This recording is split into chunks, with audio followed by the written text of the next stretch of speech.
Welcome to All Things Moore County, Moore County's weekly radio show highlighting the many facets of the Sandhills.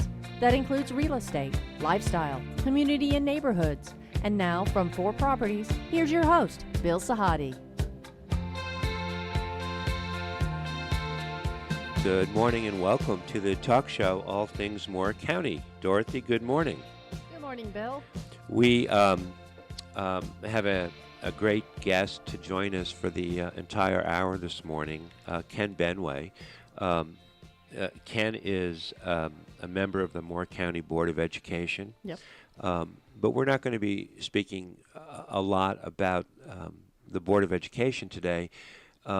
Ken has spent 27 years in the Army as a Special Forces non-commissioned officer and a commissioned officer, and another 15 years as a contractor supporting special operations.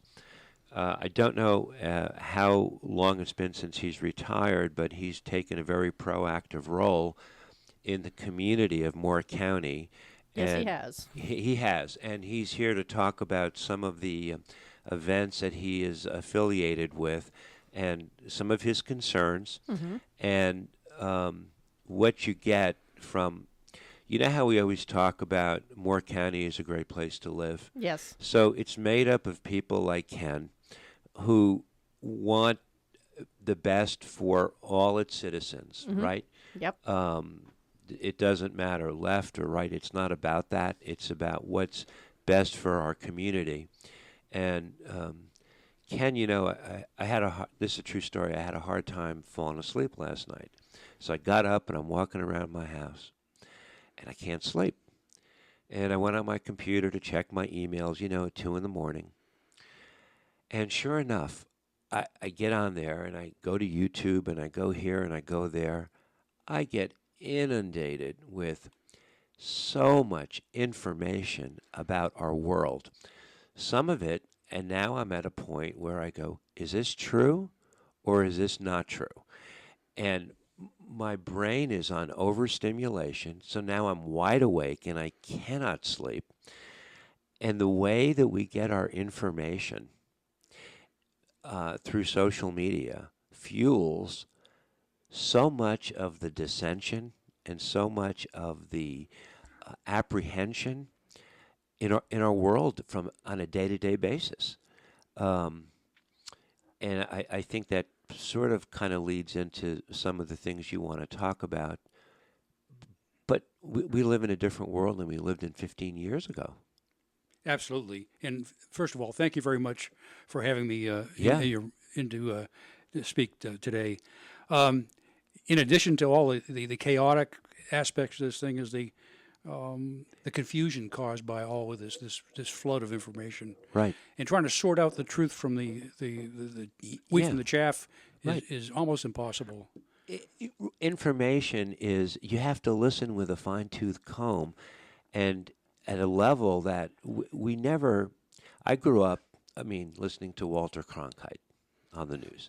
That's what I grew up with. Eric Severide. Yeah, right. And these guys were true to their craft, and you could trust or listen to what they were saying. There were no points of view. There were no opinions.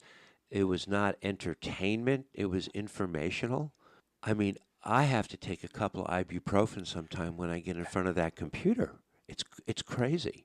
You know, it's almost gotten to the point where the real credibility comes from face-to-face discussion and exchange of information. Right. And I think that's what's kind of worked down to the love of this county. Yep. Gives you that opportunity to do that. Yeah. To learn about people and exchange ideas, perhaps argumentative at times, but still exchange ideas on a friendly, neighborly basis. Yeah, where you ask questions out of curiosity and not out of judgment. Yeah, you're not on the attack. Put right. it that way. Exactly. So there are an awful lot of questions that we need to address, I think, in this day and age that really do require us to sit down and talk out and come up to a reasonable conclusion on these things. Yeah. How long have you lived in Moore County? I've been here since 2004. And tell me what brought you here. I was down. I was at Fort Bragg for 14 years, and my first wife passed away in '99. And after about 4 or 5 years, it was time to downsize. And the opportunity presented itself to sell my house in Fayetteville and move over here, which I'd always been thinking about. Right. So I came here in 2004. I married my second wife, who I knew in high school. There were actually two girls I really, really liked in high school, and I married both of them. Oh boy. So, Mary Ann's been with me since 2004. Right. And she's been very active in the community as well. Is that right? Yeah. So you decided to call Moore County home. Absolutely. And when did you retire? I retired in 1993, 31 years ago. Oh my goodness. Yeah, that's shocking to me even when I think about it. What? That's right, 31 years ago. Sure is. So for 31 years you've been retired. Mm-hmm.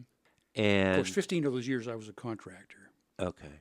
So I was retired from the military 32 years ago. Yeah. And I retired about 2010 or so. So did you sort of morph into being a community activist? Yeah. Moore County has a pretty vibrant political atmosphere. Yep. And I got caught up in it a little bit and got more and more interested in Yep. what was going on. Yep. And got with JD. In fact, JD was one of the first guys who sort of got me wound up into the political arena, Right. helping out with his election and that sort of thing. Right. John was he's referring to John Zumwalt, who has since moved to Texas, but John ran for state seat against Jamie Bowles. Right. And Dorothy, if you remember, John came on the show Yeah. with Angie McHugh, Yes. and it was the first time he had ever been on the radio. Yep. Well, he was a little nervous and a little uncomfortable. Do you remember? I do, and I remember he got over that real quick. Real quick. So much so, in fact, he would walk in here like the landlord. And Yes, he had his own radio show, and He was a regular on the morning show. yep, exactly. And so he got his start sitting here on All Things Moore County. But that's who Ken has been referring to. Yeah. He's resurrected his Zumwalt zone down in Texas. Has he really? Yeah, he started circulating that again. Boy, oh boy. I let him do all the politics, and we just stick to Moore County, and Yep. that's the best way for me to roll, I guess. But I admire your concerns and what you're doing, and you're not. What you're doing is not coming from a political left or right. It's just from a general overall concern for all the citizens of Moore County. This effort is a public service effort. There you go. We start right from that basis. Right. It is being hosted and sponsored jointly by the Moore County GOP and by the Moore Republican Women, as well as the Sandhills Muster. But this is purely a nonpartisan effort to inform the public, get them thinking about how they might best prepare their families for eventualities, and hopefully we're kind of going to skim the wave tops a bit. In a 4-hour period, Yeah. you can't cover anything in much depth.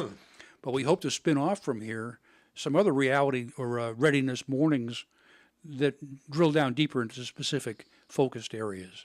Well, you're talking about an event that is going to happen on Saturday, August the 17th, called the Moore County Family Readiness Day Muster. That's right. Okay.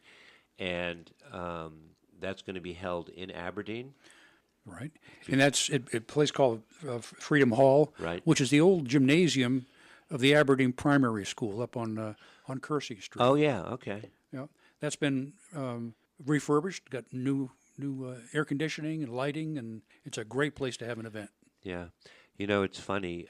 Just the other night, had a power outage at my house, 4 hours. And what I did not know was my generator got fried by lightning.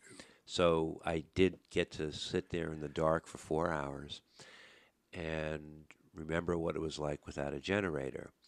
And I looked back a little more than 2 years ago now.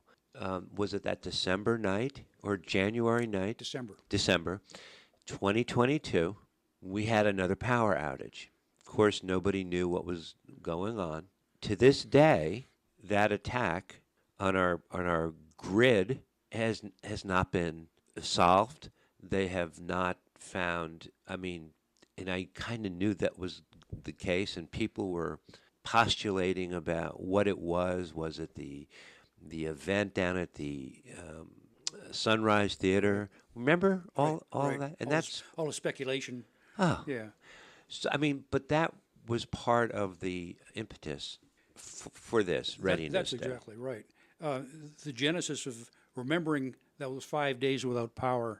That's right. And about day 2, folks were lining up there in Tramway in Sanford, getting gasoline, buying groceries, getting fuel for their generators. So that sticks in your mind. And I can remember thinking to myself, boy, the next time I'm really going to be prepared. Next time. So that resonates now, and we're going to create that next time. The eventuality, the potential for much longer absences of power is, I think, increased. We have a whole new world today. Those terrorists are still out there. I think they have the capability to damage our power grid in much greater scope. So we're looking kind of at a scenario that talks to power outage for up to 30 days. And how would you handle that sort of thing? Crippling. It would be absolutely crippling. And so we've partnered with Moore County Public Safety and Emergency Management, and we're going to do some introduction of an overview of the Moore County government ability to handle an emergency. Now, if you go long enough without power, then everybody succumbs to that problem, and support becomes degraded. There's just no way to get around that. So at what point does the family really need to pick up and cover themselves? So we're going to address areas like food and food preservation. Right. We're going to do water, clean water, the aspects of clean water. Yeah. In fact, we've got a gentleman coming in to talk about retrofitting electric pumps to a hand pump operation for wells. I mean, that becomes critical. Once you're out of power, that you're not pumping water. So we're going to address that. We're going to look at neighborhood organization and street organization. How do you begin sharing the load and supporting each other during a lengthy... How do you? Well, there are ways to do it, and you need to start talking about it today rather than in the midst of the crisis.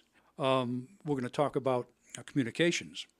The ham radio operator organization out of Carthage is going to come down because they're integral to the emergency communication system for the county. So they're going to talk about how that works and how people can monitor that system. We're going to get the health department, public health department in to talk about preventive medicine and those sorts of things in an emergency. Wow. The sheriff's going to talk about neighborhood watch, neighborhood security. Mm-hmm. So we're kind of hitting what we think are the key topics, and we're going to break for lunch, and we're going to feed everybody hamburgers and hot dogs or barbecue, one of those things. Compliments of the Moore County GOP. Right. We're going to raffle off a 4-week emergency food kit and probably a couple of other things as well. Okay. Of course, you've got to be present to win. So we're planning on 600 folks. Oh, boy. We surely hope to get that. So the event is the Moore County Family Readiness Day Muster. It's on the 17th of August from 10 a.m. to 2 p.m. at Freedom Hall in Aberdeen, the old Aberdeen Elementary School. Right. Want to come back in the second set, and just listening to you, I wanted to ask you a question about your definition of the people who attack the grid as terrorists, and wanted to just start with that in the second set. Okay. This is All Things Moore County. We'll be right back.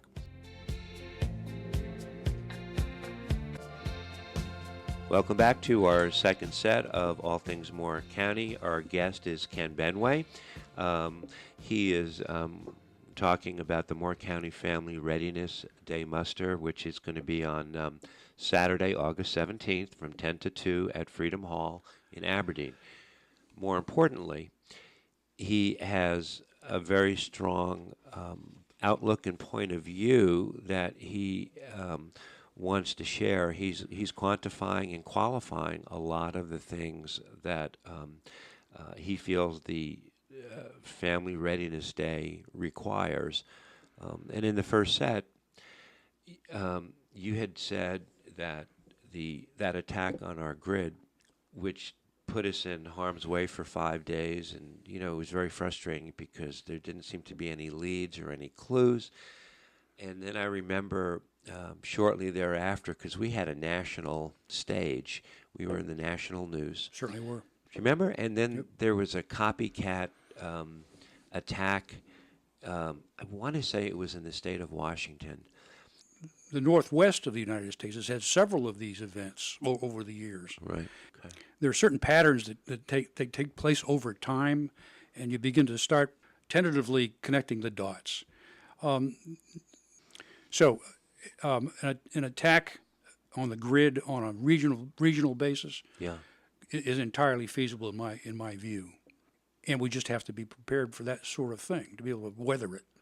What do you say to people who say, "Oh, you're making a mountain out of a molehill. This was just an event, an isolated event, bunch of immature kids who had some rifles and decided to have a fun night and shoot the works up." I'm just playing devil's advocate. Sure, that's certainly possible. But in that event, these are amateurs, and they leave traces. They would be tracked down. Oh, this organization, whoever did this, covered their tracks pretty well, it seems. okay.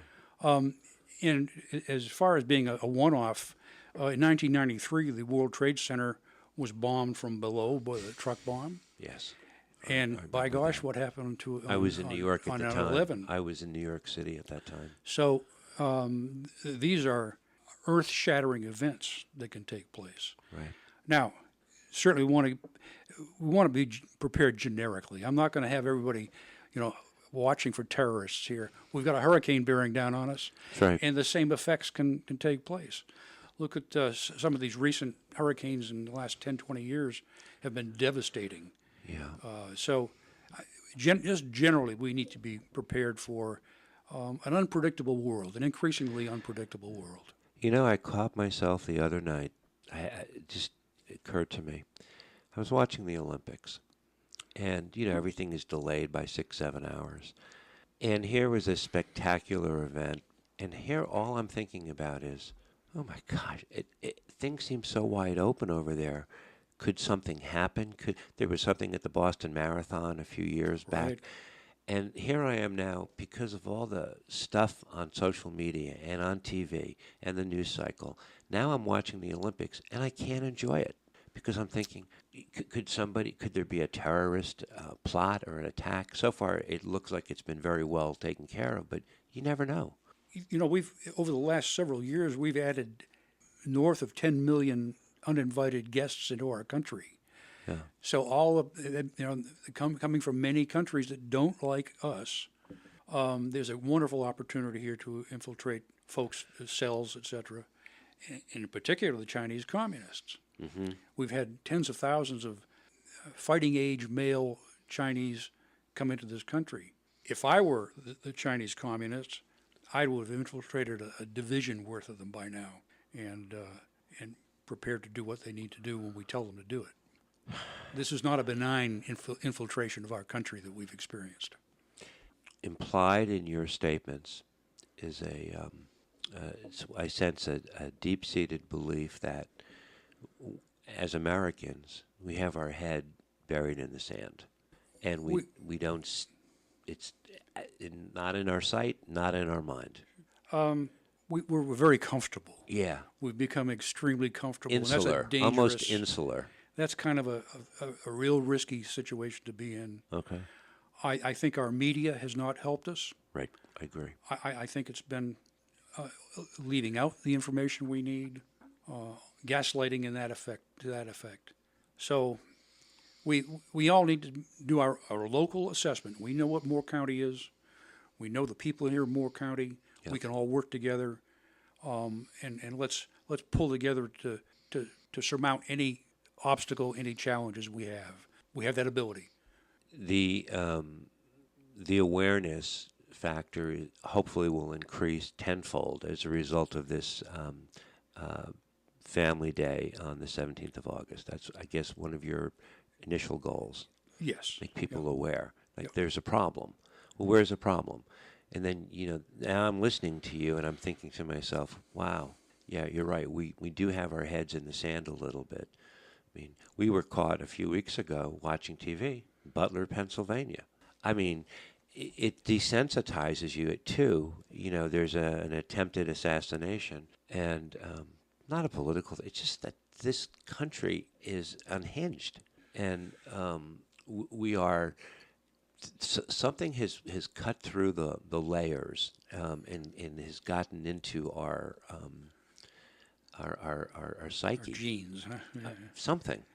It's just not the world we grew up in. No, it's not. That's Absolutely not. I was born in the 50s, so obviously you probably know that, but it's just a different world. Yeah. There is real there are real threats, but we are very placid people, aren't we? Soft. We are. We're trusting. We trust probably too much. Yeah. We need to be a little bit more observant, a little bit more objective, and frankly, not worry about making judgments.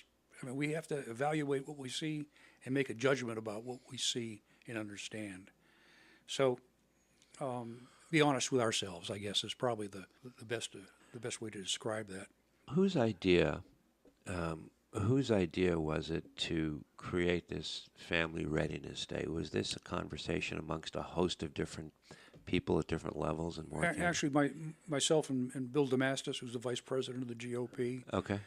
he's been a big fan of the Moore County. The Sandhills Muster. Our first muster was on a Saturday morning next to Ed's Gun Shop in Vass, 28 degrees Fahrenheit. We had no idea how many people would show up. 600 folks showed up on an open field. So we had a wonderful day that day. Anyway, Bill has always been a big fan of our approach, and we decided together to do this. Tell me about Sandhills Muster. Sandhills Muster is, well, a little bit complicated. Sandhills Muster is a project of a veterans organization called Special Operations Speaks. I'm a co-founder of Special Operations Speaks. We established in 2012. We looked at it. We operated at a national basis at one point, recruiting veterans to run for public office. Okay. And we supported about 30 of those across the country. Okay. Then it got to the point where we've realized that where you can really make the impact is right here on the ground at home. Right. And the county is probably the ideal environment to do that. So we became a public services little organization, ad hoc. We're not funded at all. We jump in when we see an opening where the community needs some kind of an event. We put it together and we execute. Huh. So we use the military decision-making process in our planning. So it's kind of the background there. Yeah. It's been a lot of fun. And Yeah. we've made a lot of good friends. Yeah. Good friends. I'm sure you have. I'm sure you have. This is a small community, and it's easy to reach people. It is. And, we've been bashing social media a little bit, but social media is also a great way to connect as long as you know you're on the right lines to get to the people that you want, your listeners. So, I mean, it's a double-edged sword, isn't it? Yep, sure is. Let's come back in the third set and talk a little bit more about the origins of Moore County Family Readiness Day Muster, which is going to happen on the 17th of August at Freedom Hall in Aberdeen. My guest is Ken Benway. We'll be right back.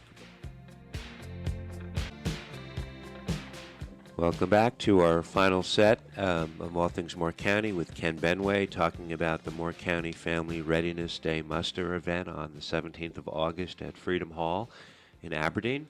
For many reasons, it's going to be a very meaningful and well-timed event. But if you permit me just for a couple of minutes, I want to step back a little, because when I had introduced you this morning, I introduced you also as a Moore County Board of Education at-large member. You were elected in November of 2022, and you had some very complimentary things to say about some of the principals. You visited all the schools in Moore County. Yeah, and leading up to that, the election process, the campaigning, got me up to parts of Moore County that I'd never been before, and got to meet some wonderful, wonderful people. Northern Moore County. Northern Moore County. Like a different world. Absolutely, yeah. Right. And a wonderful compliment to the rest of the county. Right. I always say that Moore County's wallet is in Pinehurst, but its soul is up there in Robbins. Yes. That Yes. kind of a thing. But anyway, during my first year as a member of the board, I set out to visit every one of the schools and get a feeling, a sense of what goes on where the rubber meets the road down in the classroom. I had a wonderful opportunity to sit for a couple of hours and walk the campus with some extraordinary principals and teachers. We got some real rock stars in Moore County. And they need our support, and I think as a result of having gotten to know them a little better, we understand where they're coming from and are able to support them better as a result. I see my role as sort of to optimize teaching to maximize learning. That's been kind of my central goal here, and I think there are ways we can do that, and we're gradually getting into those things, and Yeah. we'll see them emerge at some point here. Different ways of measuring accountability. That's certainly part of it, Yeah. but I think there are also conditions that we can create that promote good teaching and good learning, low cost or no cost kinds of things that we can do. Right. I visited up in Carthage. I was walking the campus with the principal up there with Debbie Warner, and I said, Debbie, what's the key to elementary school? Right. She said, continuity and consistency. Right. And that pulled so much together for me. So that's stuck in my mind, and I think wherever we can encourage continuity and consistency, we'll end up with a better product. Yeah. We have some opportunities to do that. Yeah. There's a lot of emphasis in the school system, not just here in Moore County, but in the type of education that prepares students to be ready for the real world after high school, even without a college education. No, it's not the same thing as readiness, but it is preparing them for a world of reality, maybe at a much younger age than the traditional educational models used to teach, where you're just becoming a liberal arts master and have no practical application to anything that you can use right away. Yeah. Matter of fact, I'm the chair of the CTE committee, the Career Technical Education Committee, that Right. has a program of various pathways Right. to technical education. Right. And it's very, very popular. Yeah. We got 4,000 or so kids in that program. Some of these kids that are in 6th grade today, by the time they graduate high school, there will be different types of jobs we don't even know about that will be available right away. We need to prepare adaptable kids Yes. with the right a toolkit full of skills and knowledge that they can go and adapt to the changing world. Right. Yeah. We used to joke in here on some of our shows. They never taught us about, when I was in high school, how to balance a checkbook, how to do anything that had to do anything with living. It all just prepared you for the next step in your education, and you were the jack of all trades and a master of none. Yeah. Talking about readiness, I'm sure that at this event on the 17th, parents will come, families will come, hopefully bring their kids. Kids also need to be made aware Certainly. of some of the concerns and the issues that we live in, because these kids are wired and plugged in, and they live in a world where they don't have to leave their house to get feedback about the world or about how they feel about themselves. They can just sit at home electronically and know what's going on everywhere around them, like we could not as kids, right? That's right. But as well, after about 5 days without electricity, Oh. they're in the same boat. That's right. They're in a shocking boat without that connectivity. So I guess families need to be able to plan on what to do with the kids in a productive way in an extended outage. Since the event in December of 2022, Have there been any measures taken to enhance the grid security? You know, I have to think that there have been. Of course, they would hold that it's pretty secure information. They would, be withholding that. But I can't believe that we're not doing something, and I'm not aware of any specific actions having been taken. I suppose we've got barriers probably we've erected around some of these installations, et cetera. Better surveillance on it, hopefully. But in terms of in terms of really protecting these things, I'm not certain the power companies have gone the extra mile. Also with drone technology. Yep. There are other ways that you don't have to do it on land. And now you got me thinking, and now I'm over worrying. I mean, these are things that there's so many different ways to, attack the pie. But Moore County was given a wake-up call. Sure was. And here we are 2 years later, and still no perpetrators found, but the need to increase people's awareness has only increased. Sure. Right, as the world goes on. You also brought with you, I wanted to talk a little bit about, imagine, you mentioned 30 days of being without power. What do you do? What do you do for food? What do you do for, just resources? Yeah, you're right. You've got to prepare for that 30 days and feed yourself. The average household only has 4 or 5 days of non-perishable food on hand. Right. And with the just-in-time supply system that the grocery stores have, they're about the same. So within 5 to 10 days, the shelves are empty. Yeah. And people are really looking for food. Yep. That can be a desperate situation. I spent some time in the Sudan and in western Uganda, and see the effects of food. An empty belly has no conscience, and folks become Right. have difficult times. So we're recommending that every citizen have 30 days of non-perishable food stocked away at the house. There are ways to get that. The example we were just discussing, I've got a package here with 72 hours of dehydrated food with a shelf life of 25 years under proper storage conditions. So these are expensive rations.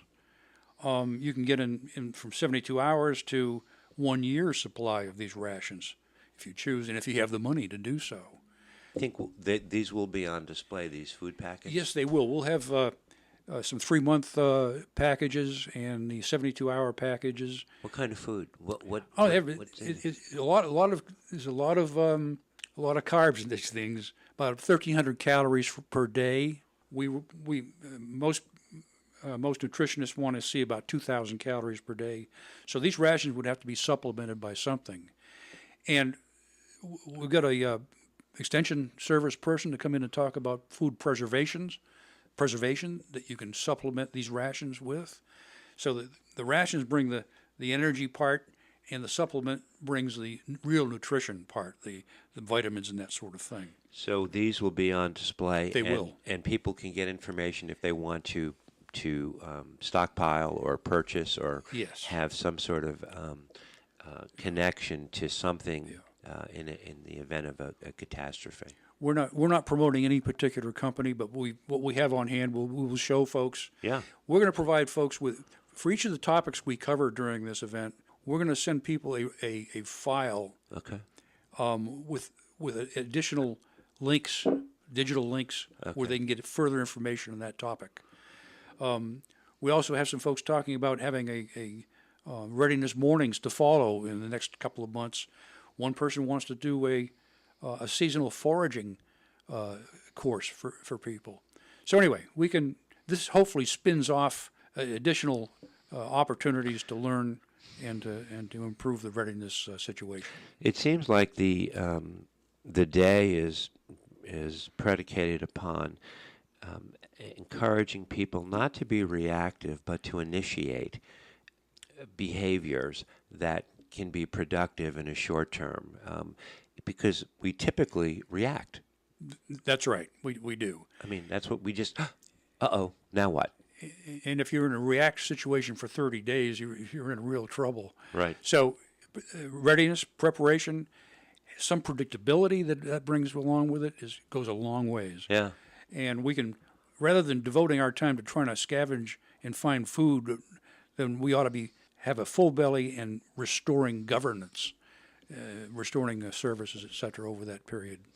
If people want to reach out to you between now and the event, how would they get in touch with you?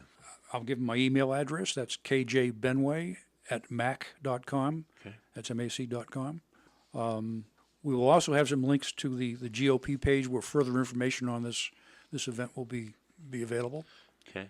Registration for the event is at 9 o'clock that morning? Starts at 9, that's right. Okay. Yeah. And 9 we kick off at 10. And we kick off at 10. Well, it looks like it's it would be a mind-changing event in terms of getting people to shift their attention and start to think about things that they probably don't think about. Absolutely.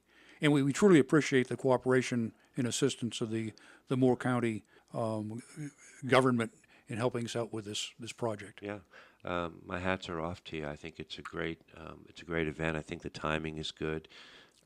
By the time the show airs, we will have seen what the weather has brought this week, and we hope there are not that many power outages, but we'll just wait and see. Ken, thanks for coming and joining us, and I hope people get out to the Moore County Family Readiness Day Muster on the 17th of August at Freedom Hall in Aberdeen.